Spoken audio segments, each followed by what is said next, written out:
الحمد لله نحمده ونستعينه ونستغفره ونعوذ بالله من شرور أنفسنا ومن سيئات أعمالنا من يهده الله فلا مضل له ومن يضلل فلا هادي له وأشهد أن لا إله إلا الله وحده لا شريك له وأشهد أن محمدا عبده ورسوله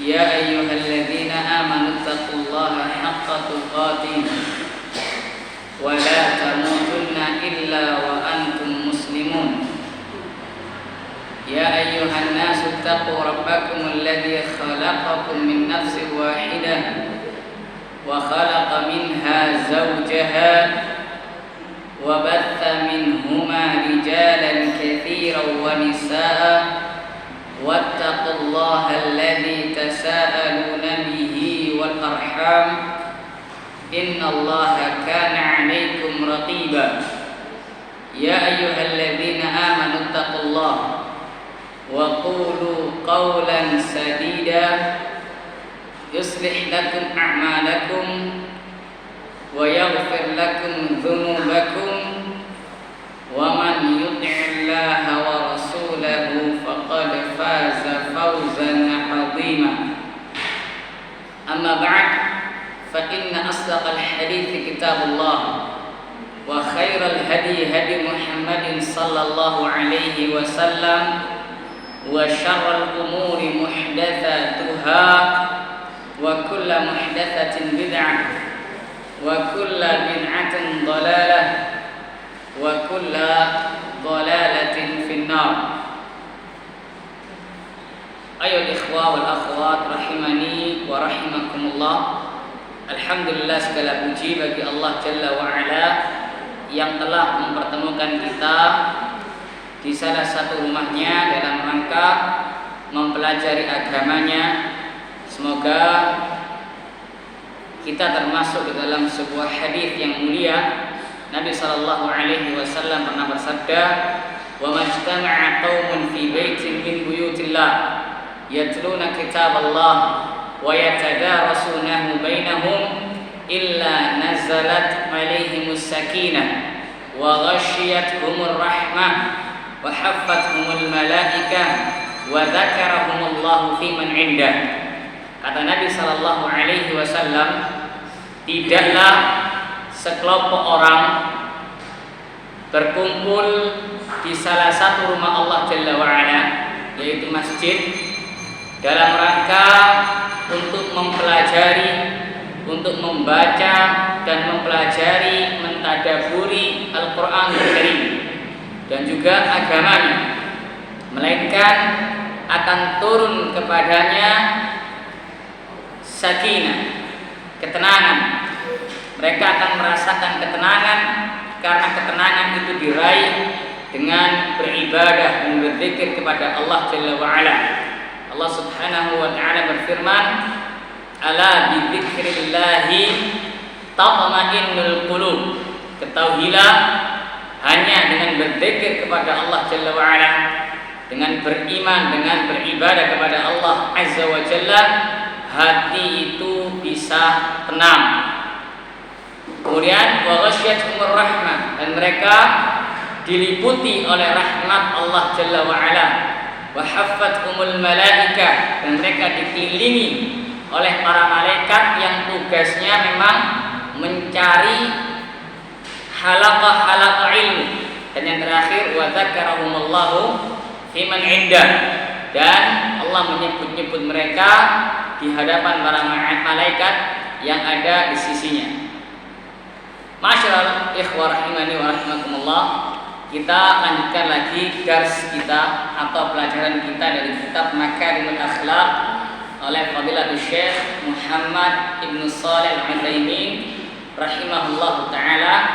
Kita masih membahas muqaddimah kitab beliau yang memang sangat amat penting, yang berkaitan erat dengan al-aqidah, yang dimana al-aqidah itu merupakan asluddin, pondasinya agama, ya agama ini ibaratnya seperti bangunan.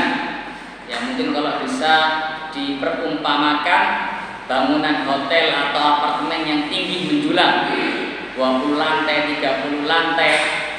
Dalam bangunan tersebut itu terdiri dari aslun wa far'un, terdiri dari pondasi dan cabang. Cabangnya itu ya lantai 1, lantai 2 dan seterusnya. Kalau orang ingin membangun bangunan yang tinggi, kokoh, menjulang, maka kewajiban dia adalah memperkuat apanya ibu-ibu yang diperkuat? Yang diperkuat apanya? Kalau kita ingin bangun apartemen misalnya 30 lantai, pondasinya, betul, santun. Pondasinya yang diperkuat, karena kalau pondasinya tidak kuat, maka apartemen tadi akan sangat mudah roboh. Nah, agama ibaratnya seperti bangunan tadi. Dan dalam agama ada pondasi. Pondasinya itu adalah al-aqidah. Maka kewajiban kita adalah memperkuat aqidah, karena jika aqidah itu kuat sesuai dengan Al-Quran dan As-Sunnah, maka seluruh amalan kita pun akan baik. Nabi Shallallahu Alaihi Wasallam pernah bersabda, ala wa inna fil jasadi mudghah idza salahat salahal jasadu kullu. Ketahuilah dalam sebuah jasad ada mudghah, segumpal daging. Apabila segumpal daging tadi itu baik, maka seluruh jasadnya, seluruh amalannya akan baik pula. Wa idza fasadat fasadal jasadu kullu. Namun sebaliknya, apabila segumpal daging tadi rusak, rapuh, lemah, maka seluruh jasadnya pun akan rusak, seluruh amalannya pun akan rusak. Waliyadzubillah, akhlaknya pun ikut rusak, disebabkan apa? Akidahnya rusak. Kalau orang akidahnya baik, maka akhlaknya pun akan baik. Namun sebaliknya, kalau akidahnya rusak, maka akhlaknya pun akan rusak. Ya dan billah. Kemudian Nabi alaihissalatu wassalam bersabda, ala wahiyal qalbu. Ketahuilah segumpal daging tadi adalah apa ibu-ibu? Hati. Dan hati ini tempatnya apa? Tempatnya apa? Tempatnya akidah. Hati itu tempatnya apa? Akidah, keyakinan. Baik, ayo ikhwal akhwat rahimani wa rahimakumullah, kita lanjutkan lagi. Terakhir kemarin sampai mana? Syarat-syarat la ilaha illallah ya. Kalau pembatal la ilaha illallah maka sudah jelaskan. Syarat-syaratnya sudah dijelaskan. Ada berapa syarat-syaratnya? 7 apa aja itu? Ilmu, yakin. Kenapa? Yakin, menerima, tunduk, jujur, ikhlas, mencintai. Baik, santuna. Kalau pembatal belum ada jelaskan. Dan sekarang kita masuk ke materi pembatal keislaman. Pembatal la ilaha illallah. Materi ini sangat amat penting untuk dipelajari. Bahkan hukumnya wajib fardhu ain untuk dipelajari agar kita bisa betul-betul menjaga keislaman kita dari hal-hal yang membatalkannya. Ya, itu tujuannya, agar kita bisa menjauhi pembatal tersebut agar tidak batal Islam kita dan kita nggak sadar. Alhamdulillah. Jadi seperti itu. Karena dalam sebuah amalan, ketika kita beramal, barometernya itu bukan sekedar beramal. Anak sudah sholat, anak sudah bukan itu barometernya. Namun barometernya adalah bagaimana kita menjaga amalan tersebut dari hal-hal yang dapat membatalkannya. Itu intinya.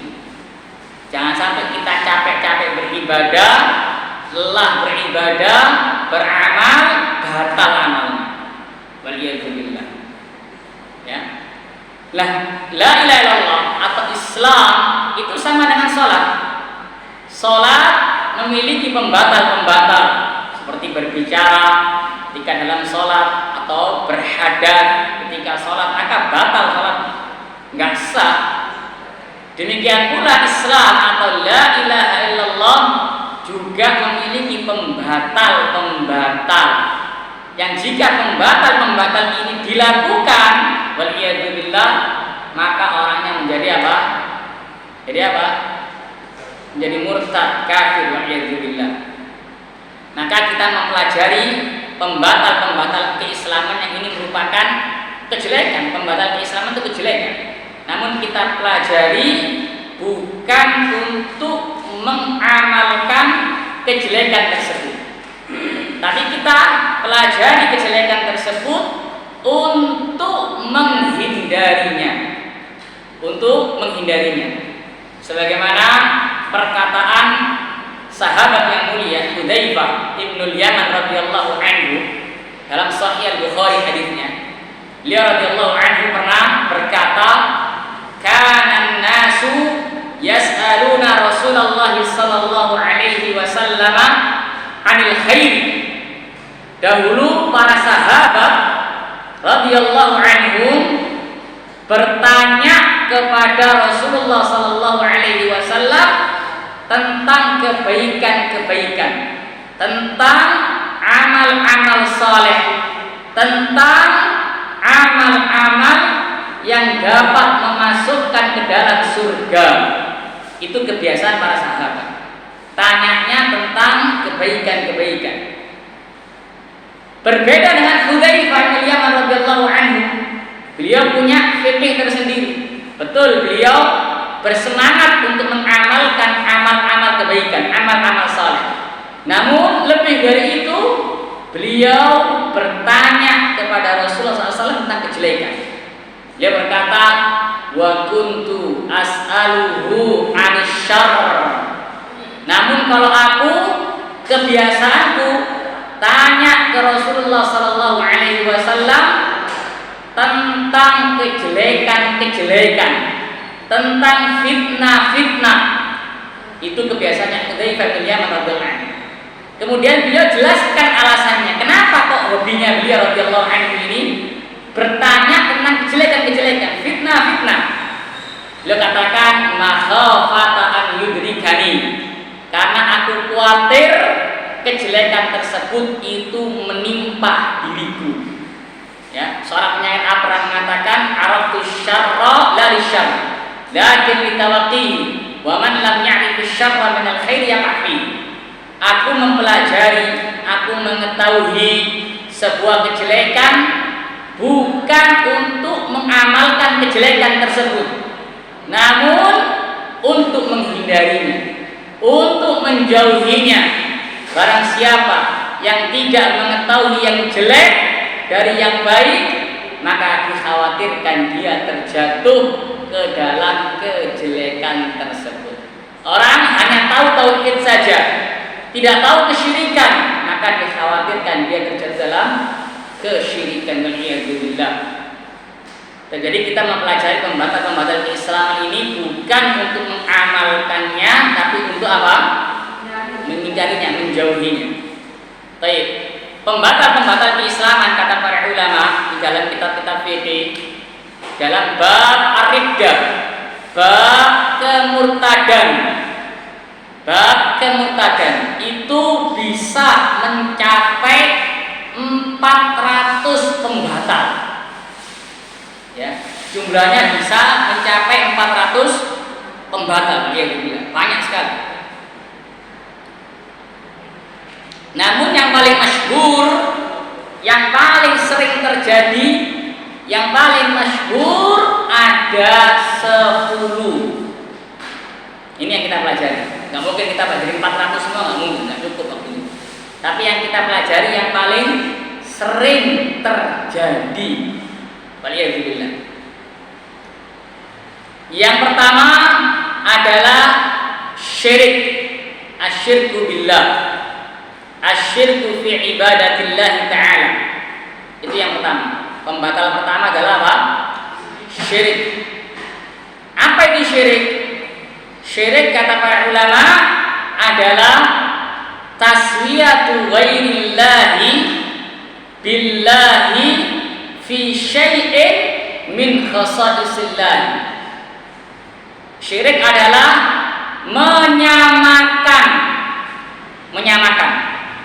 menyamakan selain Allah, seperti Jibril, Nabi Muhammad sallallahu alaihi wasallam, Isa alaihi salam, para wali-wali saleh, matahari dan seterusnya. Intinya menyamakan selain Allah Jalla wa ala dengan Allah. Jadi Allah disamakan dengan selainnya, waliyadzubillah, dalam hal-hal atau perkara-perkara yang khusus untuk Allah. Jadi menyamakannya dalam hal-hal yang khusus untuk Allah. Ini syirik namanya. Kalau ada sebuah perkara yang itu khusus untuk Allah, namun ada selain Allah disamakan dengan Allah dalam perkara tadi yang khusus untuk Allah, maka itu syirik. Itu syirik. Coba anak mau tanya, ada berapa perkara yang khusus untuk Allah? Ada berapa?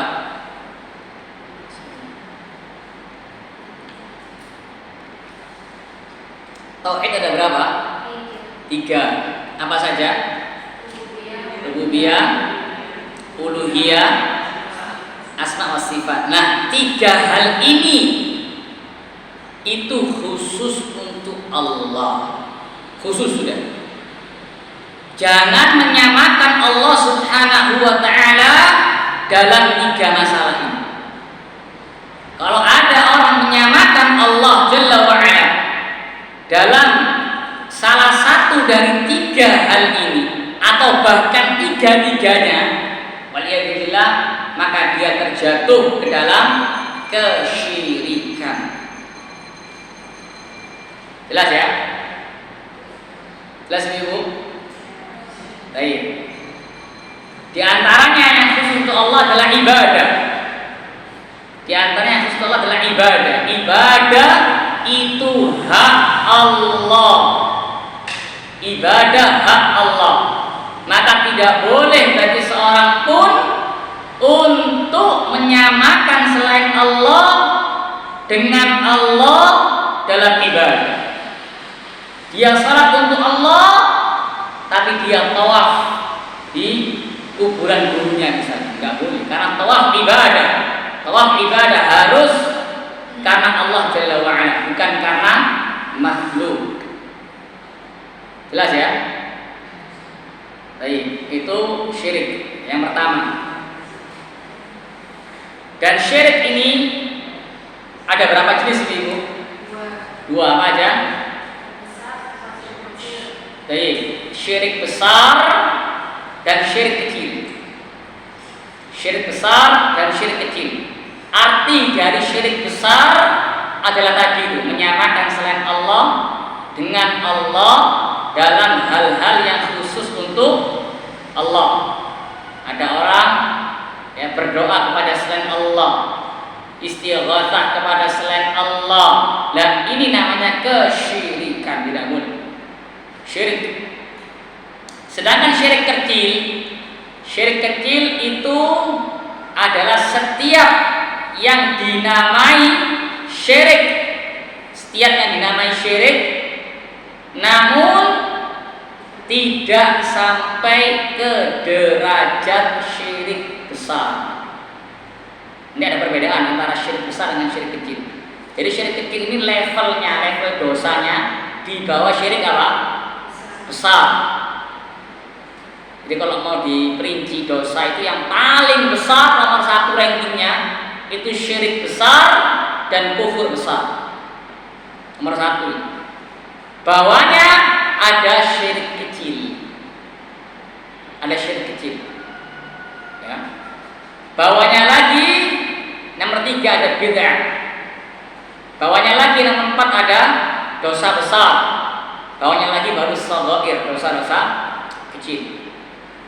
Jadi syirik kecil artinya setiap yang dinamai oleh syariat sebagai kesyirikan, namun tidak sampai ke derajat syirik akbar. Levelnya nggak sampai ke syirik akbar. Seperti apa? Riya. Seperti riya itu syirik kecil. Seperti bersumpah dengan selain nama Allah, itu syirik apa? Kecil. Misalkan orang-orang bersumpah dengan Nabi Muhammad, demi Nabi Muhammad itu syirik, nggak boleh. Demi Ka'bah syirik, demi ibuku syirik, tidak boleh. Seagung apapun makhluk tersebut, haram bagi kita untuk bersumpah dengannya. Kewajiban kita bersumpah dengan nama Allah subhanahu wa ta'ala. Demi Allah, demi Ar-Rahman, demi Ar-Rahim, nggak ada masalah. Jelas ya? Kemudian bedanya sekarang, perbedaan syirik besar dengan syirik kecil. Kalau syirik besar, ya, syirik besar itu mengeluarkan pelakunya dari Islam alias murtad. Orang yang meyakini bahwa ada pencipta lain selain Allah, ada pengatur alam semesta lain selain Allah, maka dia musyrik, keluar dari agama Islam, murtad.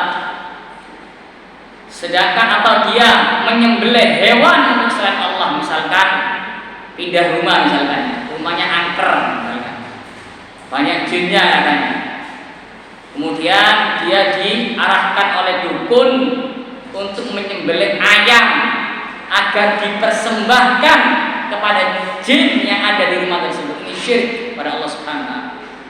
Dan ancamannya dilaknat oleh Allah Subhanahu wa ta'ala. Allah SAW mengatakan, la'anallahu man dzabaha li ghairillah. Allah melaknat orang yang menyembelih hewan untuk Allah, untuk selain Allah Subhanahu wa ta'ala, untuk kuburan atau untuk jin, waliyadzubillah. Atau meyakini ada makhluk yang tahu ilmu ghaib ya selain Allah Subhanahu wa ta'ala. Ini juga syirik pada Allah Subhanahu wa ta'ala. Nah, syirik besar ini mengeluarkan pelakunya dari apa? Dari Islam, murtad ya, waliyadzubillah.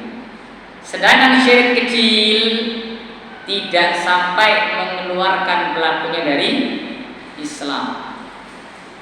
Dia tetap muslim, tapi imannya kurang. Jelas? Cuma syirik kecil ini bahaya sekali, karena itu bisa menjadi wasilah kepada syirik apa? Besar. Wasilahnya, perantaranya.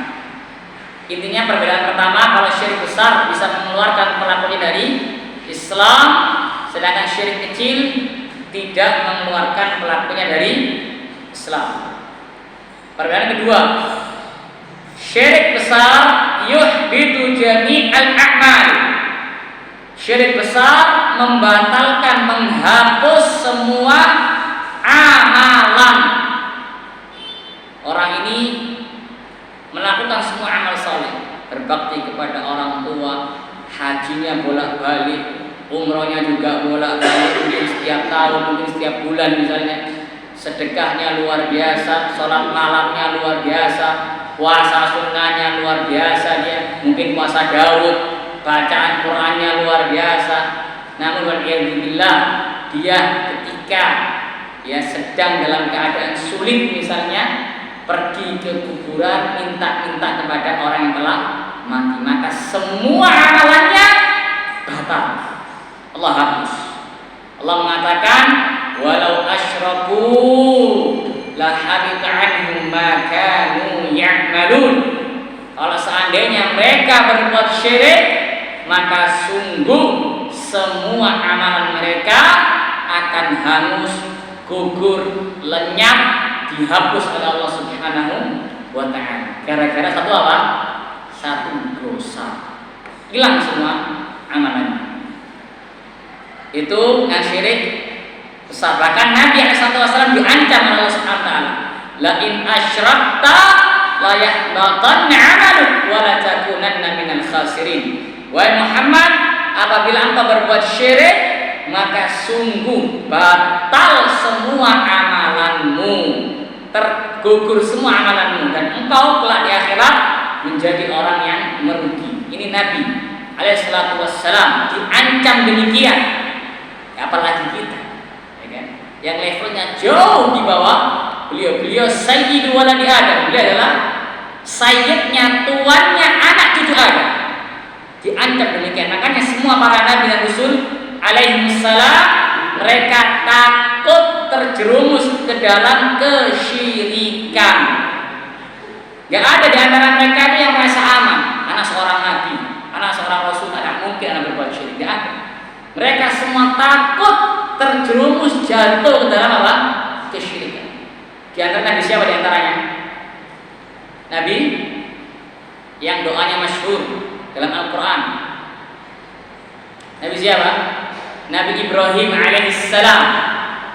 Beliau pernah berdoa kepada Allah Jalla wa'ala, wajnubni wa baniya an na'budal asnam. Ya Allah, wahai Rabbku, jauhkan aku dan jauhkan anak keturunanku dari menyembah berhala. Beliau padahal seorang nabi, seorang rasul, seorang ahli tauhid, bahkan sebagai suri tauladan ahli tauhid, yang kita diperintahkan untuk mengikuti ajaran beliau dalam tauhid. Meskipun demikian, beliau masih tidak merasa aman dari kesyirikan. Bahkan beliau berdoa kepada Allah Subhanahu wa ta'ala agar dijauhkan dari kesyirikan. Makanya seorang ulama salaf bernama Ibrahim At-Taimi rahimahullah pernah berkata ketika menafsirkan ayat ini, wa man ya'manul balaa ba'da Ibrahim alaihissalam. Siapakah yang merasa aman dari kesyirikan, padahal Nabi Ibrahim alaihissalam tidak merasa aman dari kesyirikan. Jangan berhujjah anak sudah muslim dari kecil. Orang tua anak muslim, tidak mungkin anak jatuh dalam apa? Kesyirikan. Na'udzubillah min dzalik. Kita ya, selama kita masih hidup belum ada jaminan kita selamat dari fitnah.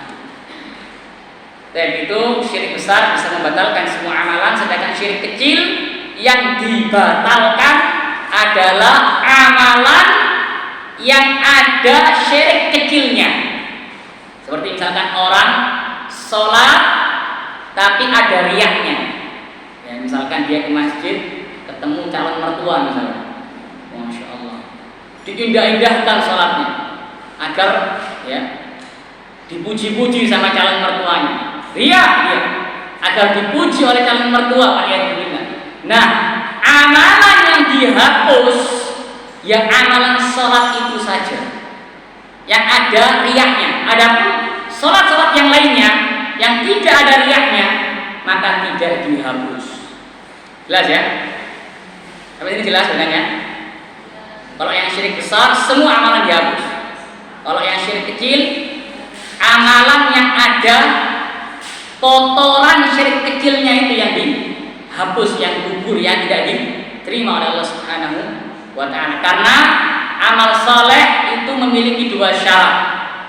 Amal soleh memiliki dua syarat agar diterima oleh Allah dan agar menjadi sah. Apa saja itu? Nah, ikhlas karena Allah dan ittiba sesuai dengan ajaran Nabi alaihissalatu wassalam.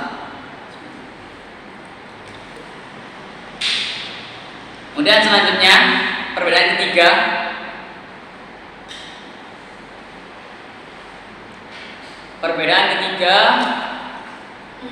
syirik besar itu mengekalkan pelakunya di dalam api neraka. Syirik besar itu mengekalkan pelakunya di dalam api neraka. Sedangkan syirik kecil tidak. Subhanahu wa taala berfirman, "Innahu man yusyrik billah faqad harramallahu 'alaihi al-jannata wa ma'wahu an-nar wa ma lidh-dhalimin min ansar."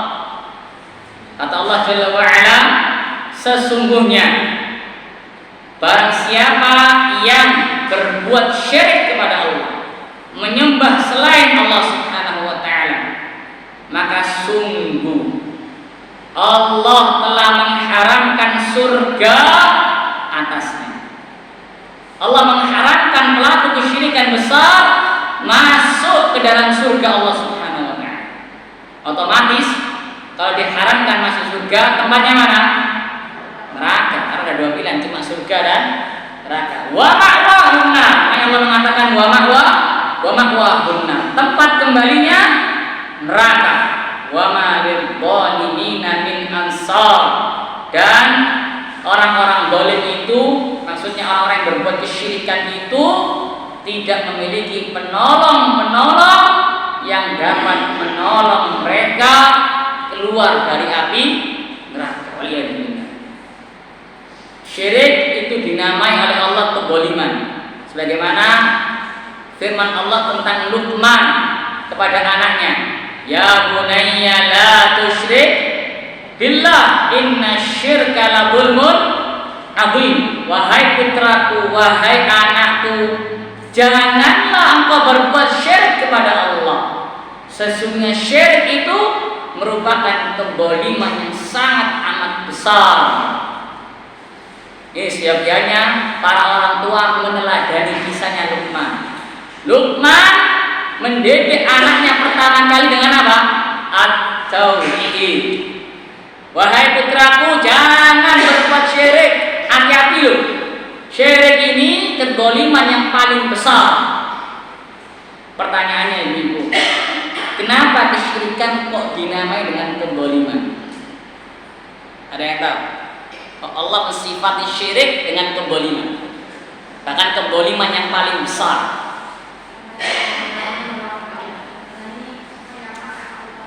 Karena apa? Karena berani menyamakan. Karena berani menyamakan Allah. Ibadah itu hak Allah, seharusnya diberikan kepada siapa? Allah, tapi diberikan kepada selain Allah. Nah, ini namanya kezaliman. Zalim itu meletakkan sesuatu bukan pada tempatnya. Ibadah seharusnya kita persembahkan kepada siapa? Allah. Kita seharusnya berdoa kepada Allah. Namun jika ada orang berdoa kepada selain Allah, nah ini dia berbuat zalim, menyelewengkan ibadah kepada selain Allah. Jelas? Baik. Dan diantara ini sekarang poin nomor 2 ya. Poin nomor 2 lebih khusus lagi.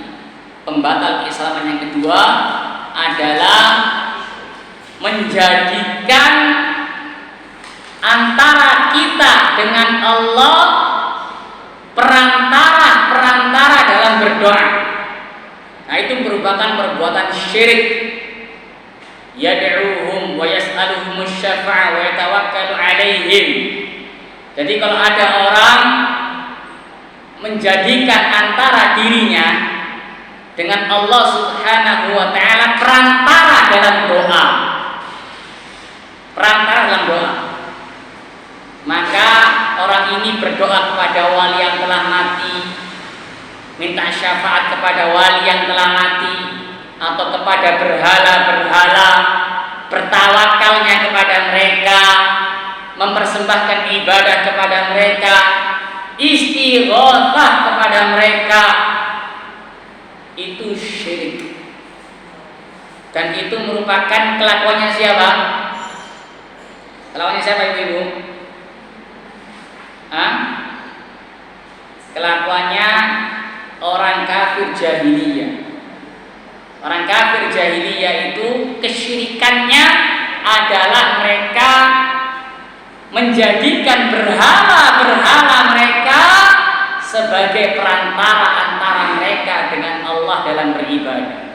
Padahal dalam ibadah kita tidak boleh memakai perantara, tidak boleh. Kalau mau doa, doa langsung pada Allah. Doa Allah mengatakan apa? Wa qala rabbukum ud'uni astajib lakum. Rabbmu berfirman, ud'uni, berdoalah kepadaku. Allah enggak mengatakan ud'uni biwasitah, berdoalah kepadaku dengan seorang perantara. Enggak, Allah enggak mengatakan demikian. Langsung ud'uni, berdoa kepadaku, astajib lakum, niscaya aku akan kabulkan untuk kalian. Demikian pula Allah berfirman dalam surah Al-Baqarah, wa idza sa'alaka ibadi anni fa inni qarib. Apabila hamba-hambaku bertanya tentangku wahai Muhammad, maka aku ini dekat. Allah dekat dengan kita. Allah itu dekat dengan kita dengan ilmunya, dengan pendengarannya, dengan penglihatannya. Ujibu da'watad da'i idza da'an. Aku akan menjawab, akan mengijabahi, mengabulkan doanya orang yang mau berdoa kepadaku langsung. Tidak usah pakai perantara. Maka orang yang menjadikan antara dirinya dengan Allah dalam berdoa perantara, berdoa kepada perantara tadi, wali-wali yang telah mati tadi, misalnya berhala-berhala tadi, maka ini syirik. Allah berkata tentang perbuatannya kufar Quraisy. Wa ya'budu dalam surah Yunus ayat 18. Wa ya'buduna min dunillahi ma la yadurruhum wa la yanfa'uhum. Mereka orang-orang kafir Quraisy menyembah selain Allah. Jadi Allah menamai perbuatan tadi, menjadikan perantara-perantara tadi itu dinamai dengan beribadah kepada selain Allah. Itu kesyirikan. Mereka orang kafir Quraisy menyembah selain Allah sesuatu yang tidak dapat memberikan madarat kepada mereka. Maka yadurruhum, tidak dapat memberikan madarat. Patung-patung tadi bisa enggak memberi madarat kepada mereka? Bisa Ibu? Patung-patung tadi bisa enggak memberikan madarat kepada kufar Quraisy? Bisa? Tidak bisa. Enggak bisa memberikan madarat, enggak bisa memberikan manfaat. Demikian pula wali-wali yang telah mati. Bisa enggak memberikan manfaat dan madarat kepada kita? Bisa? Enggak bisa. Bahkan orang yang telah mati itu butuh kepada siapa? Butuh kepada kita, butuh doa kita. Ketika dia baru pertama kali mati, misalnya meninggal dunia, bisa nggak dia mandi sendiri? Bisa? Nggak bisa. Butuh kita yang mandikan, yang masukkan dia ke liang lahat, ya kan? Dia nggak bisa memberikan manfaat dan madarat kepada dirinya sendiri, apalagi kepada orang yang berdoa kepadanya. Jelas dulu. Makanya Allah menamakan mereka menyembah selain Allah sesuatu yang tidak dapat memberikan manfaat dan bahaya kepada mereka. Wa yaqulun, dan dalil mereka apa?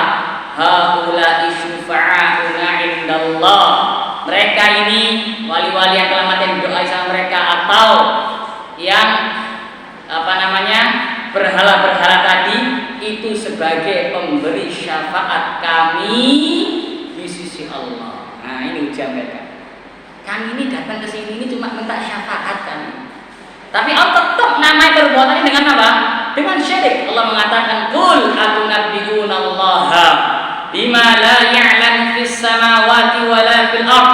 Katakan wahai Muhammad, apakah kalian mau memberitahu Allah tentang sesuatu yang Allah tidak ketahui di langit maupun di bumi? Kemudian Allah mengatakan, subhanahu, maha suci Allah, wa ta'ala, dan maha tinggi Allah, amma yusyrikun, dari apa yang mereka persekutukan. Jadi Allah namai perbuatan tadi dengan apa? Dengan apa? Allah namai perbuatan menjadikan antara kita dengan Allah dalam berdoa itu perantara dinamai dengan apa? Dinamai dengan syirik oleh Allah Subhanahu wa taala. Demikian pula Allah berfirman dalam surah Az-Zumar ayat yang ketiga tentang orang-orang kafir Quraisy, "Walladzina takhadhu min duni awliya ma na'buduhum illa liyuqarribuna ilallahi zulfa. Dan orang-orang yang menjadikan selain Allah sebagai aulia, sebagai sesembahan selain Allah, mereka berkata, "Ma'na'buduhum, kami ini enggak menyembah berhala. Kami tahu berhala ini tidak bisa memberikan rezeki, tidak bisa menciptakan. Kami tahu para wali-wali yang telah mati ini tidak bisa menciptakan, tidak bisa memberikan rezeki. Kami tahu itu. Kami datang ke sini bukan untuk menyembah mereka, tapi kami datang ke sini ziarah kepada mereka, tujuannya apa? Agar mereka mendekatkan kami kepada Allah dengan sedekat-dekatnya." Ini kesyirikannya kaum kufar Quraisy. Allah mengatakan, "Innallaha yahkumu bainahum fima hum yakhtalifun." Sesungguhnya Allah akan menghukumi di antara mereka apa yang mereka perselisihkan. Kemudian Allah mengatakan, "Innallaha la yahdi man huwa kadzibun kafar." Sesungguhnya Allah tidak akan memberikan hidayah kepada orang yang berdusta dan sangat kufur. Jelas Ibu? Jadi meskipun kita banyak dosa, jangan pernah minder, jangan pernah putus asa. Anak ini banyak dosa, malu anak berdoa kepada Allah. Anak hanya datanglah ke kuburan orang soleh misalnya, Syekh Fulan, atau kuburannya para sahabat misalkan. Anak mau menjadikan para sahabat tadi perantara antara anak dengan Allah dalam berdoa. Na'udzubillah, jangan. Allah mengatakan, "Ud'uni", berdoa kepada aku langsung. Jelas Ibu? Jelas ya masalah ini ya? Baik. Sekarang pembatal yang berapa? 3 ya? Yang ketiga adalah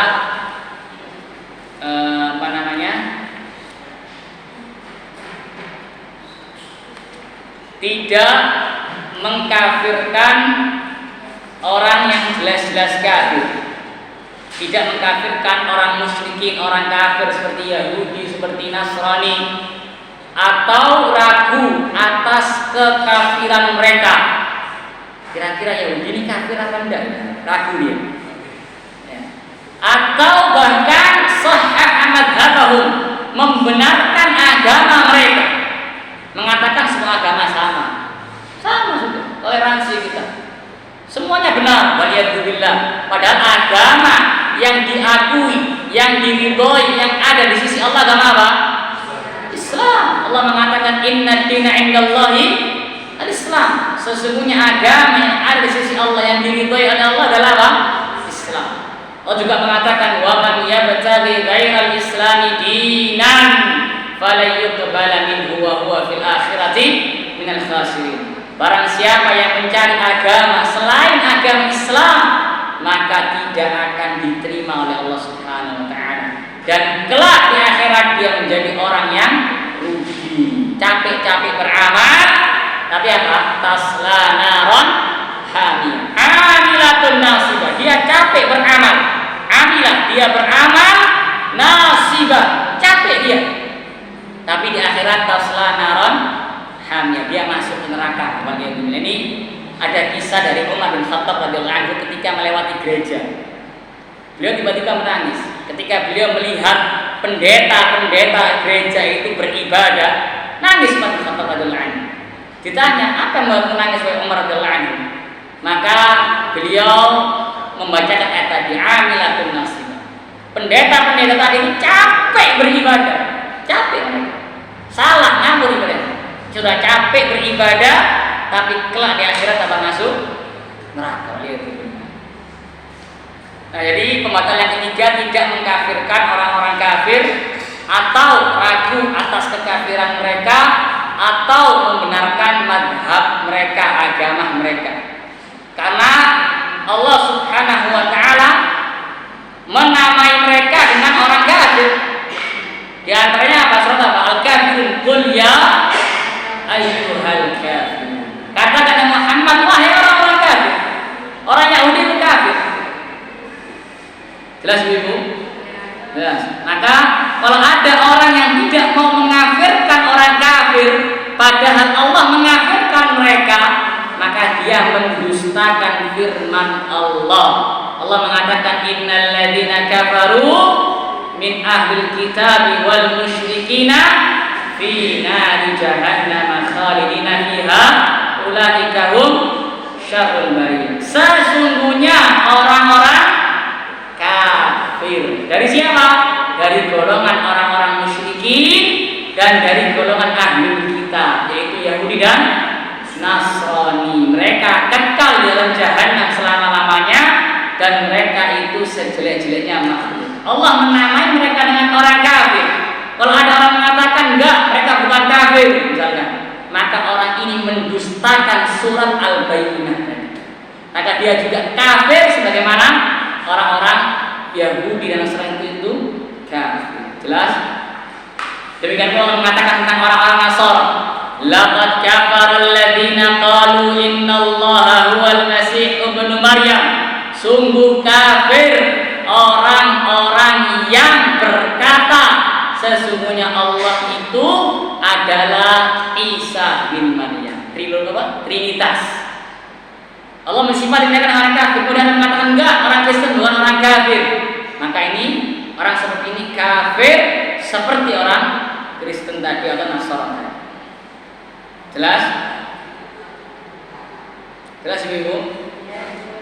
Dan berkaitan dengan masalah ini ya, mumpung momennya juga tepat ya, di bulan Desember juga ada perayaan mereka, maka anak ingin sampaikan sekilas tentang bagaimana kita ini menyikapi orang-orang kafir. Setidaknya ada 3 poin yang ingin anak sampaikan. Yang pertama tadi, kita wajib mengkafirkan mereka. Kita katakan orang Yahudi, orang Nasrani, intinya orang non-Muslim itu kafir. Baik agamanya Yahudi, Kristen, Nasara, kemudian Hindu, Buddha, semuanya kita katakan kafir. Selain Islam kafir. Kalau kita ragu akan kekafiran mereka, maka waliyadzubillah itu merupakan kekafiran juga, pembatal keislaman. Ini sudah kita bahas ya. Poin nomor 2, dalam agama Islam itu ada akidah yang sangat terang benderang, yaitu akidah al-wala wal bara. Cinta dan benci karena siapa? Karena Allah Subhanahu wa ta'ala. Jadi kita nggak boleh cinta pada seseorang itu karena dunia. Tapi seyogianya dari kita untuk mencintai orang atau membenci orang itu karena Allah. Nabi SAW pernah bersabda, "Awtaqurul iman al-hubbu fillah wal bughdu fillah wal muwalatu fillah wal mu'adatu fillah." Kama qala sallallahu. Sekuat-kuat tali keimanan adalah mencintai karena Allah, membenci karena Allah, loyalitas karena Allah, bermusuhan karena Allah. Itu sekuat-kuat tali keimanan. Bahkan dengan mengamalkan akidah ini, kita akan bisa merasakan manisnya iman. Iman itu manis benar, namun kita aja masih belum merasakan. Kalau misalkan kita benar-benar mengamalkan akidah Islam, maka kita akan merasakan manisnya iman. Nabi SAW bersabda, "Thalathun man kunna fihi wajada halawatal iman." Ada 3 sifat yang dimana jika 3 sifat ini jika kita miliki, kita amalkan perangai-perangai ini, maka kita akan merasakan manisnya iman. Yang pertama apa? An yakunallahu wa rasuluhu ahabba ilaihi mimma siwahuma. Allah dan Rasulnya alaihi salatu wassalam adalah yang paling dia cintai dibandingkan selain keduanya, dibandingkan orang tuanya, dibandingkan pasangannya, dibandingkan anaknya, bahkan dibandingkan dirinya sendiri.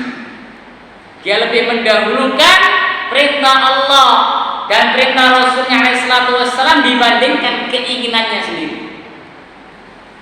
Ini yang pertama. Kalau kita benar-benar mendahulukan cinta Allah dan Rasulnya SAW di atas segala-galanya, kita akan merasakan apa?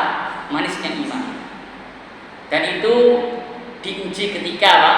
Bertentangan, tabrakan antara perintah Allah dan Rasulnya alaihissalam dengan apa? Perintah orang yang kita cintai. Tabrakan. Mana Perintah Allah atau perintah orang yang kita cintai. Misalkan kita bekerja di perusahaan misalkan, dilarang untuk melaksanakan sholat wajib. Yang laki-laki dilarang sholat berjamaah di masjid. Ini perintah bos, misalkan. Namun Allah Subhanahu Wa Taala dan Rasulnya Alaihissalam memerintahkan untuk sholat wajib, memerintahkan bagi para laki-laki untuk sholat jamaah di masjid. Nah, di sini diuji.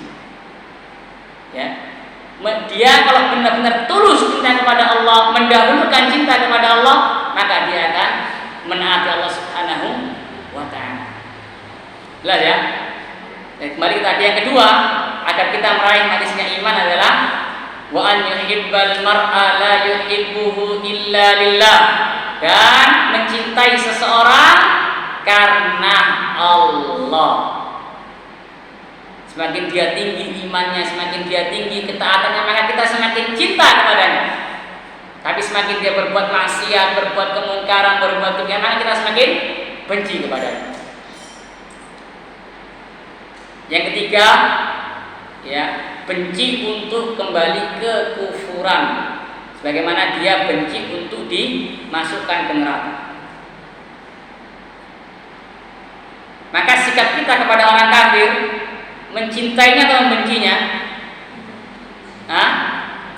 Membencinya. Membenci mereka karena apa? Karena Allah, karena memang mereka itu kafir, karena agama, karena memang mereka itu musuh-musuh Allah Subhanahu Wa Taala. Allah Subhanahu Wa Taala berfirman dalam surah Al-Mumtahanah pertama, ya ayyuhalladzina amanu la tattakhidhu aduwi wa aduwakum awliya tulquna ilaihim bil mawaddah. Wahai orang-orang yang beriman, janganlah kalian menjadikan musuhku. Allah menamakan orang-orang kafir sebagai musuh Allah. Janganlah kalian menjadikan musuhku dan musuh kalian sebagai aulia, kekasih-kekasih, ya, yang kalian mencintai mereka. Jangan, nggak boleh. Maka kita membenci orang-orang kafir karena bukan karena mereka, bukan karena duniawi ya, tapi karena mereka kafir dan karena mereka ini musuh Allah Subhanahu Wa Taala. Karena Allah benci kepada mereka. Jelas Ibu? Jelas? Dan juga diantaranya ada suri tauladan yang sangat bagus dari siapa? Dari Nabiullah Khalilullah Ibrahim alaihissalam. Allah mengisah tentang kisah Ibrahim alaihissalam di dalam surah Al-Mumtahanah ayat yang ketiga. Allah mengatakan qad kanat lakum uswatun hasanatun fi Ibrahim walladzina ma'ahu id qalu liqaumihim inna bura'a minkum wa mimma ta'buduna min dunillah kafarna bikum wa bada bainana wa bainakumul adawatu wal baghdha'u abadan hatta tu'minu billahi wahdah. Kata Allah Subhanahu Wa Taala dalam surah Al-Mumtahanah ayat yang ketiga, sungguh telah ada suri tauladan yang baik bagi kalian wahai orang yang beriman dalam jiwa Ibrahim alaihissalam dan orang-orang yang bersama beliau, sahabat-sahabat beliau. Mereka Ibrahim alaihissalam dan para sahabat-sahabatnya berkata kepada kaumnya, orang-orang yang kafir pada saat itu, kami berlepas diri dari kalian dan kami berlepas diri dari sesembahan-sesembahan berhala-berhala kalian. Kami mengkufuri kalian, kami mengingkari kalian, dan telah nampak permusuhan dan kebencian di antara kita selama-lamanya. Kami benci kalian, kami memusuhi kalian karena kalian kafir kepada Allah, karena kalian berbuat syirik kepada Allah selama-lamanya, hatta tu'minu billahi wahdah, sampai kalian beriman kepada Allah. Kalau kalian beriman kepada Allah, masuk Islam, maka kami akan mencintai kalian. Ini al-wala wal bara karena siapa? Karena Allah. Demikian pula dalam surah Al-Mumtahanah, surah Al-Mujadilah ayat yang ke-22 Allah mengatakan, la tajidu qauman yu'minuna billahi wal yawmil akhir yuwadduna man haddallaha wa rasulahu walau kanu aba'ahum aw abna'ahum aw ikhwanahum aw ashiratahum ulaika kataba fi qulubihimul imana wa ayyadahum bi ruhin min. Kata Allah Subhanahu Wa Taala, wahai Muhammad, engkau tidak akan menjumpai sekelompok orang yang benar-benar beriman kepada Allah dan beriman kepada hari akhir yang kuat imannya, mereka berkasih sayang kepada orang-orang yang mendurhakai Allah, yang menentang Allah dan Rasulnya, meskipun mereka bapak-bapak mereka sendiri, atau anak-anak mereka sendiri, atau saudara-saudara mereka sendiri, atau keluarga mereka sendiri. Ini cinta dan bencinya karena siapa? Allah Subhanahu wa ta'ala. Dan di antara bentuk kita benci kepada mereka, kita berlepas diri kepada mereka adalah tidak tasyabbuh dengan mereka. Nabi SAW bersabda, man tasyabbaha biqaumin fahuwa minhum. Barang siapa yang tasyabbuh, mengikuti, menyerupai sekelompok kaum, maka dia bagian dari kaum tersebut. Gaya berpakaiannya seperti orang kafir, gaya jalannya, potongan rambutnya seperti orang kafir, waliyadzubillah, maka fahuwa minhum, bagian dari orang kafir tersebut. Maka hendaknya kita mendidik anak kita agar jangan sampai menjadikan orang kafir itu sebagai idola. Pemain bola misalnya, pemain apa lagi, basket, bola, atau terserah, atau mungkin artis-artis, waliyadzubillah, yang kafir, jangan sampai. Tapi ajari mereka agar mereka mengidolakan siapa? Siapa? Rasul sallallahu alaihi wasallam.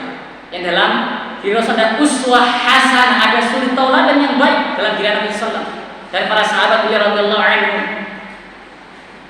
Dan juga di antara bentuk kita berlepas diri dari mereka, benci kepada mereka, adalah tidak merayakan hari raya mereka. Lakum dinukum waliyadin. Kita toleransi sama mereka. Kalau mereka ibadah, kita nggak boleh mengganggu. Ya nggak boleh mereka ibadah kemudian kita bom misalkan, nggak boleh. Biarkan saja. Tapi batasannya sampai gitu aja. Jangan sampai kita dengan dalil toleransi kita mengucapkan selamat hari raya Natal kepada mereka. Nggak boleh. Waliyadzubillah. Selamat tahun baru, waliyadzubillah, tidak boleh. Harus berpasti lakum dinukum waliyadin. Bagimu adalah agamamu dan bagiku adalah agama. Demikian pula Allah mengatakan walladzina la yashhaduna az-zur, dan orang-orang yang tidak mempersaksikan az-zur. Ini di antara sifat orang yang beriman, di antara sifat hamba-hamba Ar-Rahman. Dalam akhir surah Al-Furqan Allah mengatakan wa ibadur rahmanil ladzina yamshuna 'alal ardi haunan wa idza khatabahumul jahiluna qalu salam.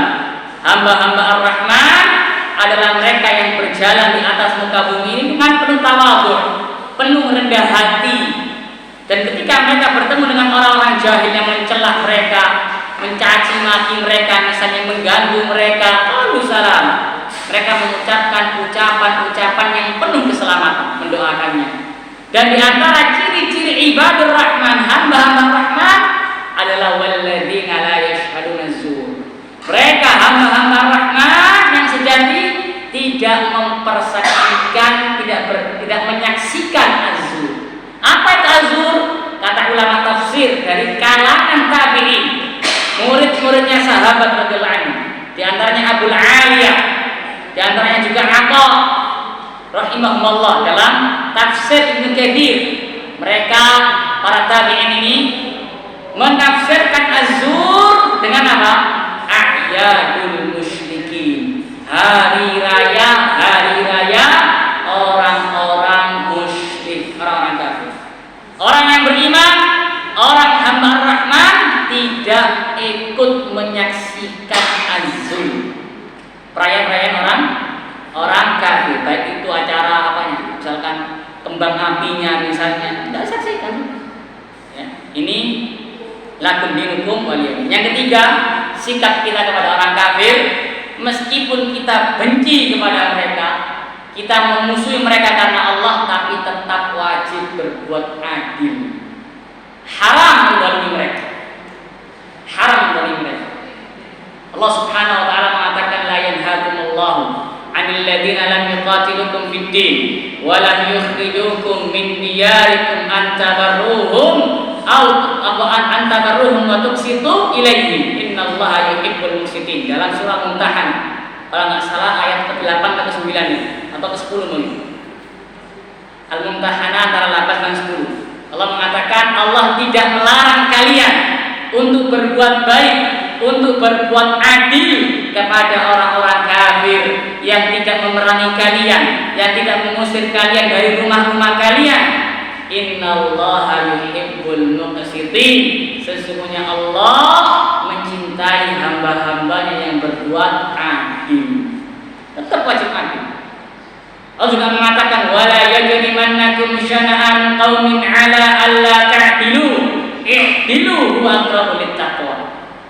Jangan sampai, kata Allah Subhanahu wa taala, jangan sampai kebencianmu kepada sebuah kaum menjadikanmu tidak berbuat adil.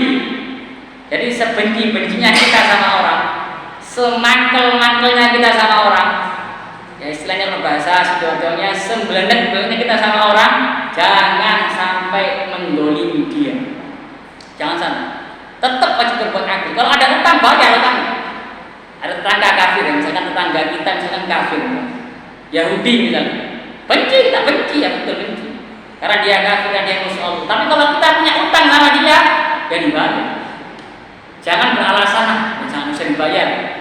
Ini jadi ghanimah, harta rasa perang misalnya, nggak boleh seperti itu. Kalau dia sakit, silakan jenguk, ada masalah, berbuat baik. Barangkali dengan itu dia tepat dengan masalah apa? Islam. Kalau dia butuh bantuan tetangga kita yang kafir, bantu dia. Berbuat baik, ada masalah, Allah nggak melarang.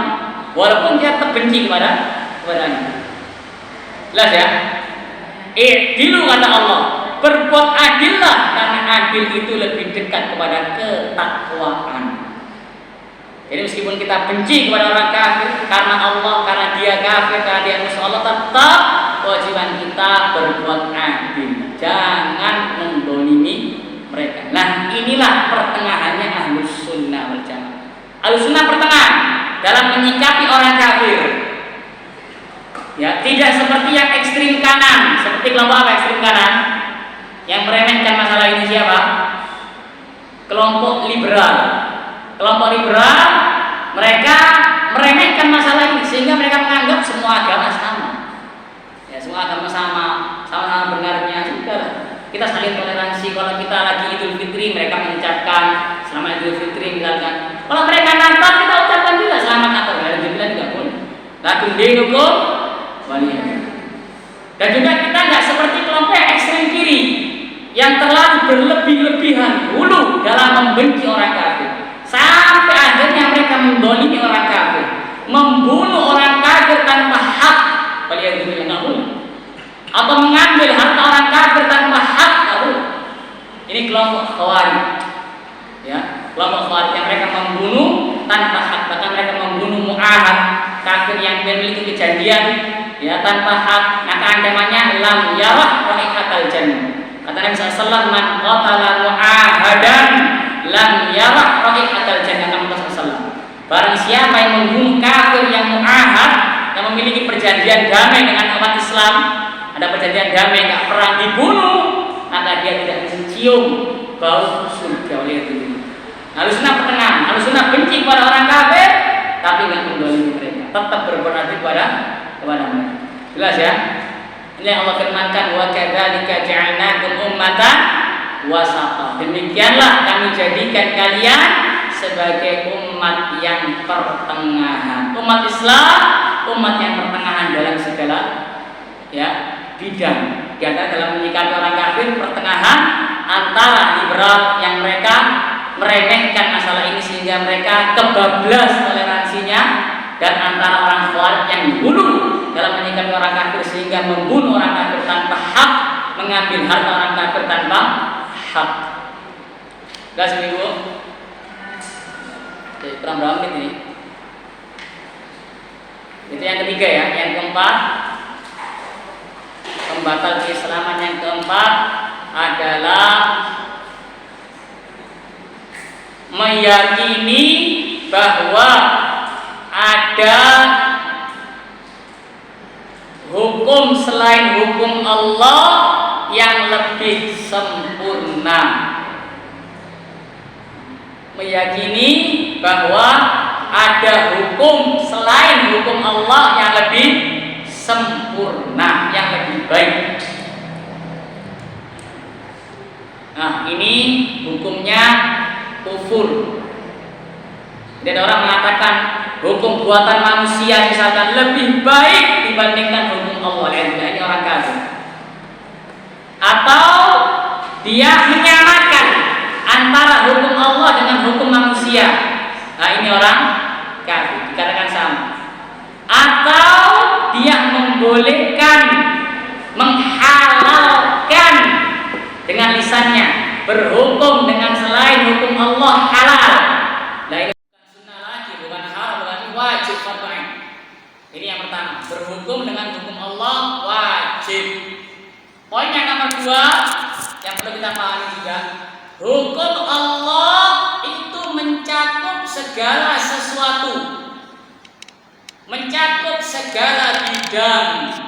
Jadi hukum Allah itu bukan hanya hukuman had saja, seperti rajam, kisos, potong tangan bagi mencuri. Iya, itu hukum Allah, betul. Cuma hukum Allah bukan hanya itu saja. Hukum Allah meliputi semuanya. Dalam akidah ada hukum Allah, dalam ibadah ada hukum Allah, dalam akhlak ada hukum Allah, dalam bermuamalah, berjual beli ada hukum Allah. Jadi hukum Allah itu luas. Jangan disempitkan hanya hukum-hukum had tadi. Jelas Ibu? Baik, misalkan masuk kamar mandi pakai kaki kiri, hukumnya siapa itu? Hukum Allah. Keluar kamar mandi pakai kaki kanan dulu, hukum siapa? Hukum Allah. Jadi ketika kita mau buang hajat, kita harus berhukum dengan hukum Allah. Jelas Ibu? Itu poin nomor 2. Sekarang poin nomor 3. Apakah orang yang tidak berhukum dengan hukum Allah kafir? Nah, ini penting karena banyak syubhat. Apakah orang yang tidak berhukum dengan hukum Allah kafir? Maka jawabannya ada perinciannya. Ada perinciannya. Jawabannya ada perinciannya. Tidak mutlak kafir. Yang kafir adalah satu, ya. Tadi yang nomor 4 ini, satu ini. Meyakini ada hukum lain yang lebih sempurna, yang lebih baik dari hukum Allah. Yang pertama apa Ibu? Yang pertama apa? Meyakini ada hukum lain yang lebih sempurna, lebih baik dari hukum siapa? Hukum Allah. Apa hukumnya ini? Kafir. Baik, pembatal keislaman. Nomor 2, meyakini hukum buatan manusia sama, selevel dengan hukum Allah. Nah, ini hukumnya apa? Kafir. Hukumnya kafir, kufur. Meyakini hukum buatan manusia selevel, sama-sama baiknya dengan hukum Allah, maka ini hukumnya kafir. Paham Ibu? Dapat jelaskan dia nomor 2 karena khawatir salah paham nanti. Nomor 2 apa? Meyakini hukum buatan manusia sama dengan hukum Allah. Misalkan hukum penjara bagi pencuri sama dengan hukum potong tangan dengan pencuri, maka orang seperti ini kafir. Yang ketiga yang bisa kafir orangnya menghalalkan berhukum dengan selain hukum Allah. Nah, aku tanya sebelumnya, apa hukum berhukum dengan selain hukum Allah? Haram.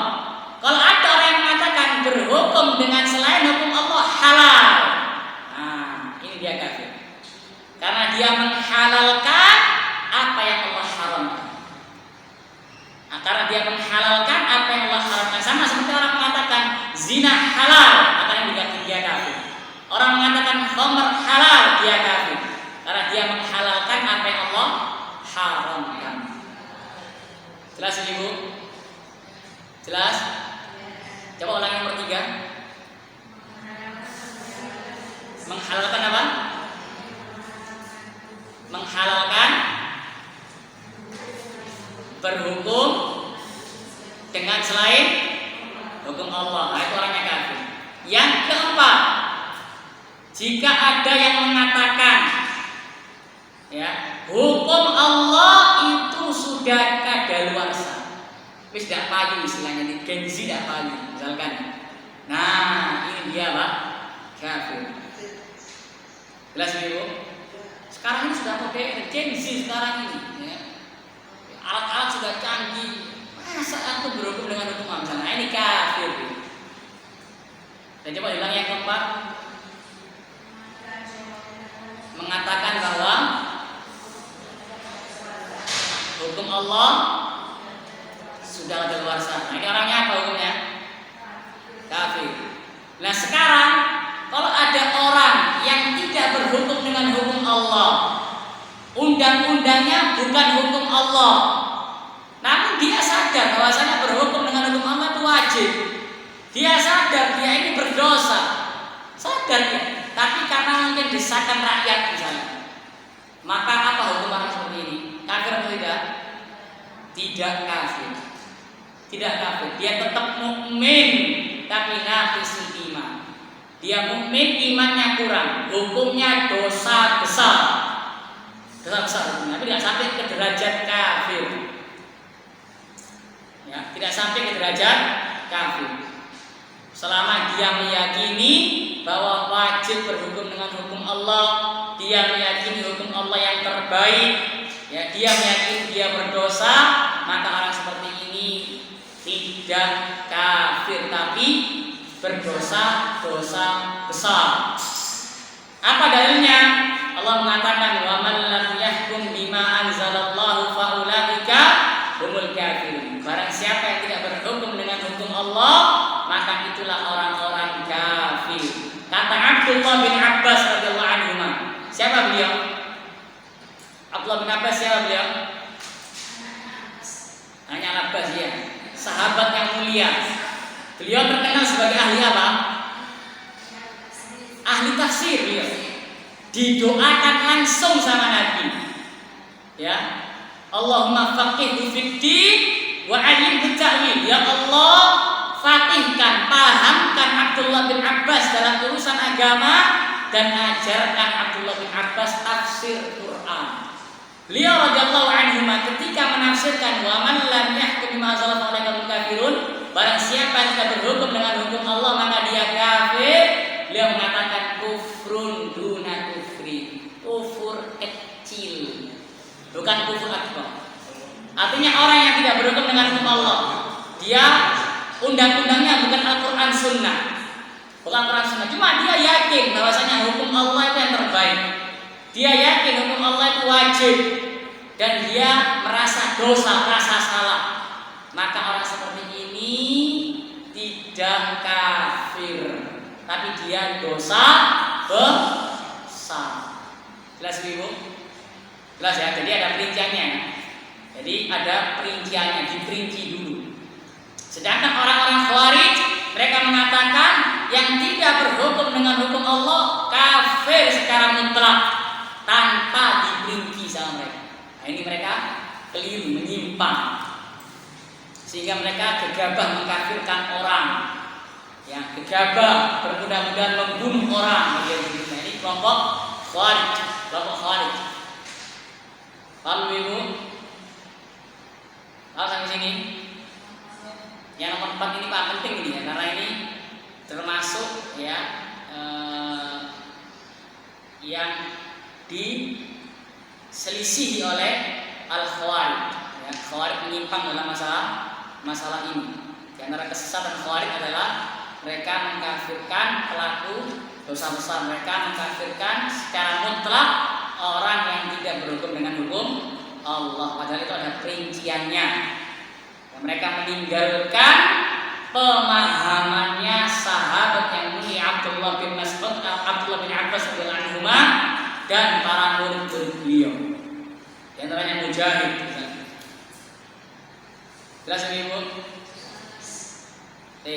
Mau lanjut atau yang jawab atau digenapkan 5? Cukup. Ada pertanyaan?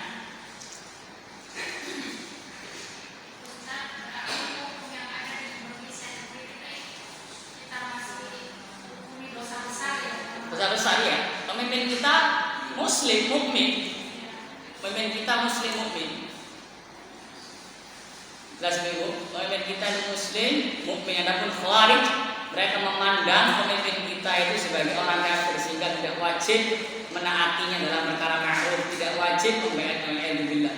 Dan mukmin. Kelihatan sudah mereka sholat dan seterusnya. Jelas? Iya.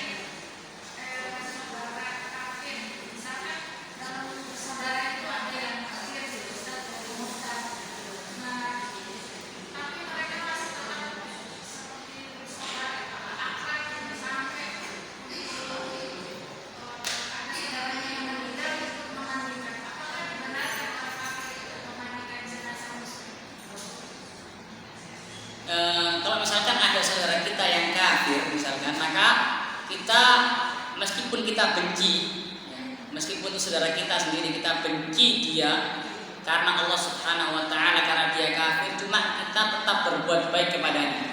Gak ada masalah kalau misalkan kita ziarah ke rumahnya, misalkan berkunjung ke rumahnya atau keluar bareng, gak ada masalah. Berbuat baik, berbuat adil. Cuma kalau dalam memandikan tadi ada orang kafir ikut memandikan jenazah, maka jangan karena dia nggak paham ilmunya juga.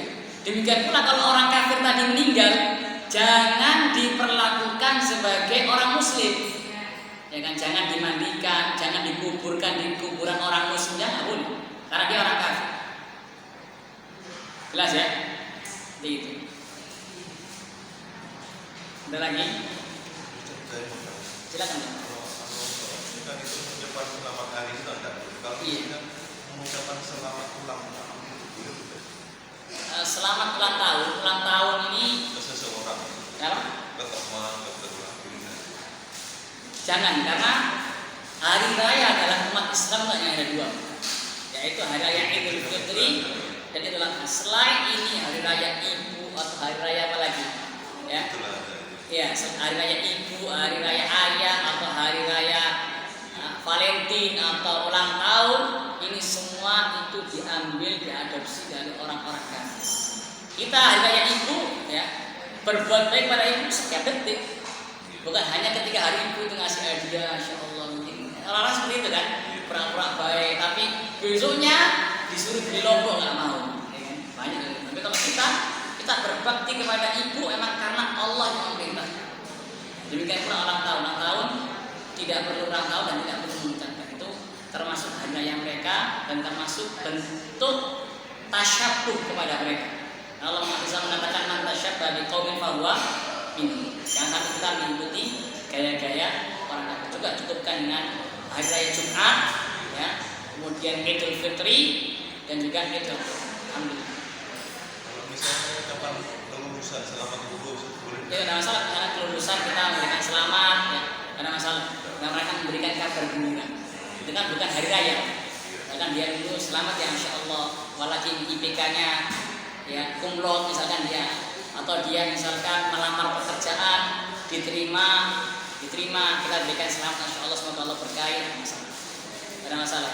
Ya, kalau yang hari raya tadi yang memang rutin, dinamakan hari raya Id, itu kan karena rutin datang, ya kan? Setahun sekali atau seminggu sekali, intinya rutin datang. Maka ini cuma ada 3 dalam Islam, yaitu Jumat, hari Jumat, kemudian Idul Fitri, dan selain ini jangan ikut andil. Itulah. Kalau selamat tadi dalam rangka memberikan kabar gembira, ya, tidak ada masalah.